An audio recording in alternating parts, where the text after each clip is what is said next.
کار و چالاکیەکانی ئێمە حەزەکەم ئاماژەی پێ بەم لە ساڵی 2019 بەڕێوەبەرایەتی چالاکیەکانی سەر بە بەڕێوەبەرێتی گشتەکەمان وەک پارێزگای سلێمانی هەستاوە بە پاکردنەوەی 653,957 متر مربع کە لەم مەساحەیە 4,924 پارچە مین و تەقەمەنی دۆزراوەتەوە لە ناوراوە. بەڕێوەبەرایەتی هۆشیاری بینی سەر بە بەڕێوەبەرایەتی گشتیمان کە یەکێکە لە بەڕێوەبەرایەتی چالاکەکانی بەڕێوەبەرایەتەکەمان و هۆکارێکی ڕئیسیە بۆ کەمکردنەوەی مەترسیەکان و بە کەمکردنەوەی قوربانیەکانی مین و تەقەمەنی. 125 سەردانیان لەم ساڵا کردووە کە 7,652 کەس لێی سودمەند بووە لەو سەردانە.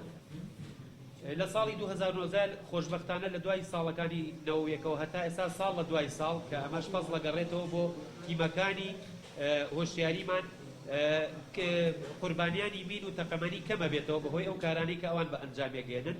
لە ساڵی 2019 تەنها 9 ڕووداو هەبووە، ئەو 9 ڕووداوەش هاوڵاتی بوون زۆربەیان، 3 کەسیان شەهید بوون بەداخەوە و 6 کەسیشیان بۆتە هۆی برینداربوون و کەم بەندابوون.